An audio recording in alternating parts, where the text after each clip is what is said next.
جس کے حوالے سے ابھی مشاہد اللہ صاحب نے بات بھی کی. محمد صلی اللہ علیہ وسلم نے فرمایا تھا, مفہوم کمی بیشی اللہ معاف کر, کہ کاش میری ماں زندہ ہوتی. یہ ان لوگوں کے لیے کہہ رہا ہوں جو میرا جسم میری مرضی کی بات کرتے ہیں, کہ ہمارے پیغمبر صلی اللہ علیہ وسلم اور آپ کے بھی پیغمبر صلی اللہ علیہ وسلم نے فرمایا کہ کاش میری ماں زندہ ہوتی اور مجھے کہتی کہ یا محمد, اور میں عشاء کی نماز جو ہے فرض جماعت پڑھا رہا ہوتا اور میں سلام پھر کے کہتا کہ جی اماں جان. اور جب وہ مدینہ منورہ سے جا رہے تھے مکہ مکرمہ, تو علماء کرام اور تاریخ کی کتابیں لکھتی ہیں کہ کم و بیش 1,00,000 صحابہ کے ساتھ انہوں نے ابوا کے مقام پہ اپنی ماں حضرت آمنہ رضی اللہ عنہ کے قبر کے کنارے وہ رات گزاری اور ساری رات روتے رہے. اور انہوں نے یہ بھی فرمایا تمام امت کو کہ تم میں سے بہترین مرد جناب چیئرمین صاحب وہ ہے جو اپنی وائف سے بہترین سلوک کرتا ہے. یاد رکھو میں تمہاری ماں عائشہ رضی اللہ عنہ کا ذکر کیا کے ساتھ سب سے بہترین سلوک کرتا ہوں. پھر بیٹی کا رشتہ جہاں بتایا, مشاہد صاحب نے بھی اس کا ذکر کیا کہ جب گھر میں آتے جو ہے وہ سب سے پہلے حضرت فاطمہ الزہرا رضی اللہ عنہ کو ملتے, اور جب حضرت فاطمہ رضی اللہ عنہ آتی, وقت کا پیغمبر نبی آخر الزمان اپنی بچی کے احترام میں کھڑے ہو کے ان سے ملتے. تو ہمیں کوئی ویسٹ سے کوئی نئے وظیفے لا کے نہ سکھائے. ہمیں پتہ ہے ہمارے جسم پہ کس کی مرضی ہے,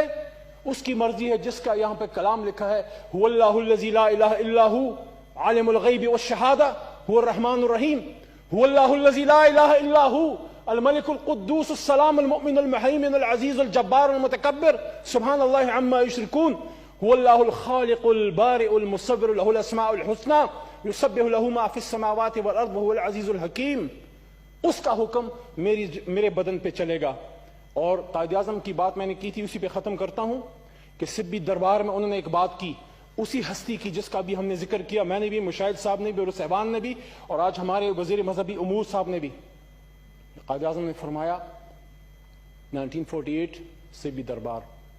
it is my firm belief that our true salvation lies in following the golden rules of conduct set for us by the great lawgiver of Islam, Muhammad sallallahu alaihi wasallam. Let us lay the foundations of our democracy and true Islamic principle of social and economic justice. جبکہ چونکہ ہم نے ان کی ان باتوں پہ عمل نہیں کیا, پاکستان کو لا الہ الا اللہ محمد رسول اللہ کے نام پہ بنا کے اس کو پتہ نہیں کس طریقے سے چلانے کی کوشش کی, اس لیے آج ہمارا یہ برا حال ہے. جس دن ہم نے دل سے یہ فیصلہ کر لیا کہ قرآن پہ چلائیں گے, اس دن پھر نہ میرا جسم میری مرضی ہوگی اور نہ ہمارے بچوں کو ریپ کر کے مارا جائے گا. اس زینب کا کیا قصور, آخری بات, اس فرشتہ کا کیا قصور کہ اس کو اس ملک میں ریپ کر کے کوڑے دان میں پھینک دیا گیا جس کو اس نام پہ بنایا گیا تھا کہ پاکستان کا مطلب کیا, لا الہ الا اللہ. جی